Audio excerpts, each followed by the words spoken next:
ورسوله. الآية صدق الله العظيم وصدق رسول النبي الكريم ونحن على ذلك من الشاكرين والشاكرين والحمد لله رب العالمين. Hadirin yang dimuliakan Allah Subhanahu wa taala. Bila dulu mari kita panjatkan puji dan syukur kepada Allah Subhanahu wa taala yang telah memberikan kita berbagai nikmat. Sebenarnya kita ketahui bahwa yang paling besar adalah nikmat iman dan nikmat Islam. Karena tidak semua mendapatkan nikmat yang maha besar ini. Di antara jutaan miliaran makhluk Allah Subhanahu wa taala, mulai gunung, lautan, sungai, pohon, bebatuan, makhluk hidup, hewan, bahkan manusia, hanya sebagian kecil yang mendapatkan nikmat iman atau nikmat Islam. Kemudian daripada makhluk-makhluk itu Allah pilih lagi. Itu pilih makhluk yang dinamakan dengan nama manusia atau al-insan. Ya Allah pilih lagi dari sekian ribuan atau jutaan makhluk, Allah pilih makhluk yang bernama manusia. Nah, dari jutaan manusia juga Allah pilih lagi. Tidak semuanya manusia di seluruh dunia ini mendapatkan iman yang sama. Dari berbagai macam manusia, ada berbagai macam agama dan kepercayaan yang mereka anut, yang mereka laksanakan. Allah pilih lagi orang yang beragama Islam. Dari jutaan juga orang agama Islam yang tersebar di seluruh dunia, miliaran orang Islam di dunia ini, mulai dari Arab Saudi sampai ke Papua Nugini atau Selandia Baru, New Zealand. Jutaan orang Islam, ratusan juta orang Islam tersebar di mana-mana. Allah pilih lagi orang ini. Sebagian orang, tidak semuanya juga. Masalah Islam juga ada yang apa? Ada yang munafik, ada yang musyrik, ada yang fasik, ada yang Islamnya namanya saja, ada yang Islamnya KTP-nya saja, tidak dengan amalannya. Maka Allah pilih lagi dari sekian juta umat Islam, dipilih lagi berapa ratus orang Islam yang taat kepada Allah SWT, yang selalu melaksanakan perintahnya dan menjauhi larangannya, dan ikut sesuai dengan tuntunan Rasulullah SAW. Dari sekian orang yang taat juga, Allah pilih lagi, yaitu di antaranya kita di mana? Yang ada di masjid ini. Jadi orang yang ada di dalam masjid Allah ini, di masjid ini adalah orang yang dipanggil oleh Allah Subhanahu wa taala. Berapa ratus orang yang keluar masjid kita ini kan? Ada yang tidak ke masjid, bahkan yang tidak sholat, padahal mereka orang Islam. Mungkin ada yang satu rumahnya, ada banyak yang satu rumahnya juga. Dari sekian orang yang sholat juga dipilih lagi orang yang sholat di mana? Di masjid, bukan masjid ini saja, masjid Al-Hidayah sebagai juga ada masjid. Jadi khusus daerah ini juga kan, tidak sebagian ada yang sembahyang di rumah. Allah pilih lagi orang di mana? Di sini. Jadi kita ini adalah panggilan Allah Subhanahu wa taala. Bukan kemauan kita, bukan kekuatan kita, tapi adalah takdir dari Allah Subhanahu wa taala. Maka kita harus bersyukur kepada Allah Subhanahu wa taala beribu-ribu syukur. Bahkan tidak akan bisa disyukuri dengan sempurna karena kita selalu banyak dengan dosa. Ya, alhamdulillah kita semua telah berkumpul dipanggil oleh Allah Subhanahu wa taala dalam tempat yang paling mulia kepada Allah Subhanahu wa taala. Kemudian telah melaksanakan perintahnya yang paling mulia, yaitu sholat. Coba kita mulai bagaimana kita ini kalau kita sadari. Selain apa lagi yang paling diumumkan adalah sebagai pencari ilmu, lebih hebat lagi. Bahkan malaikat pun rela menerbangkan sayap. Bahkan hewan mau laut-lautan, ikan di lautan berbuat apa? Zikir kepada orang yang mencari. Burung yang terbangan di udara semua berzikir kepada talib ilmu. Dia sudah berapa kali lipat nikmat yang Allah berikan kepada kita. Cuma nikmat ini tidak terasa sekarang. kapan? Terasanya kalau kita sudah manrobuka, baru terasa nikmat itu. Nikmatnya apa? Bisa menjawab pertanyaan malaikat munkar dan nakir. Di syukur kita jangan terhenti. Ada alhamdulillah sekali saja, maka tidak wajiban alhamdulillah di antaranya sebagai rasa syukur kepada Allah Subhanahu wa taala atas nikmat keimanan kita setiap hari terjaga. Ada suatu saat nanti di akhir zaman orang ini asbaha musliman wa yumsi kafir. Pagi-pagi dia Islam, sore dia kafir. Atau sebaliknya dia malam-malam Islam, pagi-pagi kafir. Itu bahwa Nabi SAW bersabda bahwa nanti umatku di akhir zaman seperti itu. Pagi-pagi dia Islam, sore sudah kafir. Kenapa? Banyaknya godaan dan rintangan yang akan kita hadapi di akhirnya. Nah, alhamdulillah kita sebagai thalibul ilmi, Allah panggil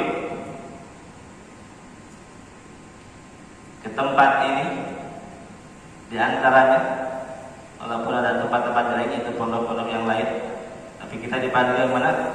Ke pondok Islam. Tujuan Allah Subhanahu wa taala adalah bagaimana kita ini bisa menjalankan, bisa mengamalkan, terus melestarikan agama Islam dan mengamalkan amalan-amalan agama supaya agama Islam tidak apa? Tidak padam. Sudah sering kita dengar di Argentina, di Spanyol, bahkan sebagian Inggris, bahkan sebagian wilayah Turki, Serbia, Siprus sebagian, bahkan Rusia. Itu adalah dulunya negara-negara Islam. Spanyol, kerajaan Bani Umayyah 2. Abdurrahman Ad-Dakhil kalau pernah dengar, Bang-bang terkenal. Kemudian di Rusia itu kerajaan apa? Saljuk, Bani Saljuk, Turkmenistan, yang menjadi kerajaan Turki Utsmani. Itu negara Islam awal. Bahkan Imam Bukhari pun dari sana, dari Rusia. Tapi sekarang apa negaranya? Pahamnya komunis. Di Argentina banyak juga orang-orang Islam. Dulu tandanya gimana? Banyak di Argentina orang namanya Ahmad, Muhammad, Sofia, bahkan ada Fatimah, tapi agamanya Nasrani. Kenapa? Di antaranya orang-orang tua mereka, nenek moyang mereka tidak melestarikan, tidak mengamalkan ajaran agama. Sehingga sedikit demi sedikit hilanglah ajaran agama, yang ada kejahilan dan kebodohan. Ada yang masuk agama lain, mungkin ikut masuk. Bahkan di Spanyol terkenal dengan istana yang paling mewah pada waktu itu, Qasrul Hamra, istana merah, dibuat di daerah tebing, sangat indah sekali pemandangan. Bahkan ada masjid di Cordoba juga, masjid megah, tiap Jumatan ribuan orang ada di sana. Sekarang tidak apa, jadi museum, bahkan jadikan apa? Sebagian jadi gereja. Tidak boleh umat Islam dilarang. Kalau kita mau ke sana sekedar melihat-lihat saja boleh. Jadi kalau kalian mengatakan, langsung ditangkap oleh polisi. Padahal dulu apa? Tiap Jumat ribuan jutaan orang berjamaah di Selasa di sana, di Masjid Spanyol. Kenapa? Di antaranya mereka tidak mendidik anak-anak mereka tentang agama. Mereka sibuk dengan pendidikan teknologi kedokteran terkenal Spanyol. Siapa yang terkenal Spanyol kedokteran? Ibnu Rushdi. Ahli kedokteran, ahli filsafat, ahli kimia, ahli fisika. Ibnu Rusdi. Jaya dulu Islam. Tapi Ibnu Rusdi itu kan seimbang pelajaran agama dan pelajaran umumnya. Bahkan dia seorang imam madhab Hambali, Ibnu Rusdi. Tetapi setelahnya anak-anaknya lebih tertarik ke kedokteran, ke insinyur, teknologi, perkapalan, permobilan, perbankan farmasi, bangsa kimia dan sebagainya, teknologi yang lain, sehingga orang sedikit yang belajar agama. Maka karena sedikit yang belajar agama, orang sudah tidak ada kekuatan, tidak ada ruh dalam dirinya untuk membela agama. Jadi jihad tidak ada roh jihad. Lain jihad menyekal pedang, jihad menjalankan syariat Islam itu termasuk jihad. Wani pakai kopiah, wani pakai sarung, wani pakai faswan, termasuk jihad. Telah sebagai hadis man amila sunnati inda fasadi ummati falahu ajru syahid. Barang siapa mengamalkan sunat ketika umat sudah rusak, maka pahala sebagai orang yang syahid. Nah, itulah pentingnya melestarikan agama, ajaran-ajaran agama, amalan-amalan agama. Di salah satunya bentuk cinta Allah kepada kita, dikirimkan kita ke sini bukan karena orang tua kita, bukan nenek kita, bukan kakek kita, atau bukan mama bibi kita. Itu adalah jalan syariatnya atau asbabnya mereka yang memasukkan, mereka yang memaksa, padahal itu adalah kebaikan Allah Subhanahu wa taala, yang hakikatnya kebaikan Allah Subhanahu wa taala. Nah, di sini kita belajar dengan sungguh-sungguh sebagai thalibul ilmi. Bukan hanya sebatas pindah tidur atau pindah makan. Bisa makan dengan di rumah. Coba menunya saja. Jika sampai terbuang waktu dengan sia-sia. Di rumah banyak main, di sini lebih banyak main lagi. Di rumah sering di sini lebih banyak tidur lagi. Bukan itu tujuannya. Tujuannya tadi adalah melestarikan agama Allah Subhanahu wa taala sesuai dengan perintah Rasulullah sallallahu alaihi wasallam. Karena orang zaman sekarang ini sudah mulai keyakinan sudah mulai berkurang, kita juga sudah mulai berkurang. Keyakinan kepada Allah Subhanahu wa taala berbeda dengan sahabat, tabi'in, tabi'ut tabi'in, para aulia dan sebagainya, jauh lebih. Jika terus. Dalam hadis dikatakan yang mafhumnya, kata Nabi SAW, ketika kalian hidup di zamanku dan mengamalkan 1/10 dari agama, termasuk orang yang paling jelek, kata Nabi SAW.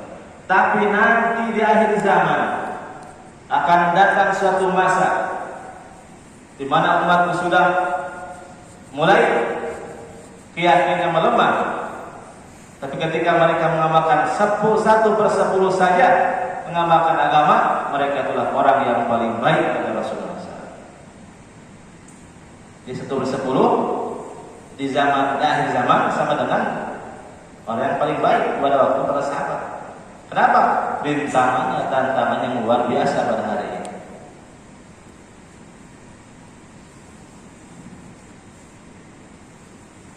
Dengan apa? Uji dengan keyakinan dan keimanan. Bersamaan dengan kemajuan teknologi, bersama itu pula keimanan mulai luntur, keyakinan mulai luntur. Di antaranya kemajuan teknologi dalam bidang kedokteran, bahwa sebuah penyakit dapat diidentifikasi, dapat dilihat, dapat diobati, sehingga timbullah dokter-dokter spesialis saraf, mata, hidung, telinga, paru, jantung, ginjal dan sebagainya. Nah, orang mulai percaya kepada dokter, maka orang sudah mulai berdoa atau sholat meminta kesembuhan. Sudah lari-lari kemana? Ke dokter. Sakit sedikit, ke dokter. Sakit sedikit, ke dokter. SNA ke dokter. Sedikit-sedikit, dokter. Jadi seakan-akan dia rujukan dokter. Tawarkan obat. Diingatkan saat menyatakan penyakitnya. Tidak ingat. Sudah beralih ke keyakinan pada dokter. Dia yang menyembuhkan adalah dokter ataupun obat. Padahal yang menyembuhkan siapa? Allah Subhanahu wa taala. Fa idza maridtu fa huwa yashfi. Ketika aku sakit adalah Dia yang menyembuhkan siapa? Allah Subhanahu wa taala. Nah, keyakinan mulai runtuh. Andaikan saya dokter yang menyembuhkan atau obat yang menyembuhkan, tentu tidak akan ada orang yang mati di dunia ini. Kenapa?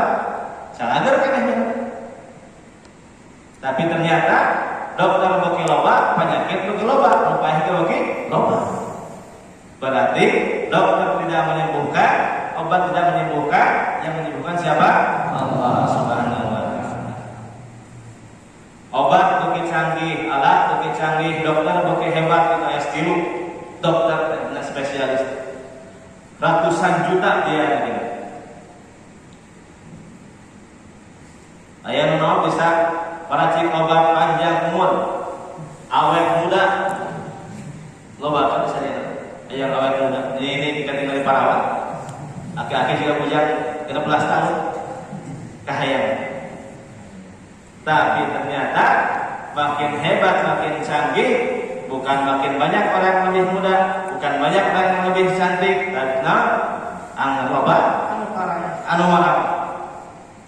Berarti bukan teknologi, bukan obat yang hebat, ini Allah Subhanahu wa taala yang maha hebat. Dan buktinya akan bukti loba kamu ayana corona. Bukti loba senang bukan loba. Berarti yang mematikan bukan penyakit. Siapa yang mematikan? Allah Subhanahu wa taala. Kalau dulu zaman jahiliyah orang percaya menyembah orang sebuah berhala, patung yang terbuat dari batu, dari tanah, dari emas, bahkan ada roti sepatu, ada. Orang miskin kebogaan tahun duit yang patung, roti jadi seorang imple-imple. Yang tadi mungkin pada patung Makkah ketika pembebasan kota Makkah, patung-patung itu sudah tidak ada. Sudah dihancurkan. Yang ada sekitar 360 patung di sekitar Ka'bah dihancurkan pada waktu semua. Tapi hakikat patung itu sudah lari, tidak hilang sekaligus. Di antaranya dulu ada patung yang terbuat dari emas. Wah, dia disembah semua. Kalau dulu hanya sebatas penyembah, bahwa yang jadikan wasilah, tapi sekarang benar-benar disembah lagi. Jasad patungnya sudah tidak ada, tapi hakikat patungnya masih ada sampai sekarang. Contohnya kalau patung itu dihancurkan, emas, dijual koin emas, dijual gelang, dijual jam, jadi naon? Jadi berharga, jadi emas deh. Maka orang akan menggabungkan dengan orang yang emas. Bahkan orang bakal mempunyai emas, kamu gak emas kilo. Jadi hakikat patung masih ada juga yang tidak dapat jasad patungnya, sedangkan hakikat berhalanya masih menempel sekarang. Yang menempel di kertas, di duit, percaya kan duit, bukan terlalu duit baik. Bahkan begitu. Yang nempel karena harus bukan bedahan kain. Macam-macam. Malah lamun cek dokter lamun bedahan saminggu bahkan maut kalau sama dijerat rusak baik kemudahan. Padahal tidak seperti itu.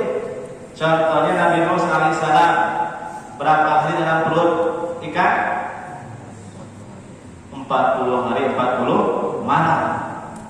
Nah, hasil teori kedokteran sekarang masalah Nabi Yunus tidak sama siapa, masih hidup selama 40 malam diutahkan ke laut dan masih hidup.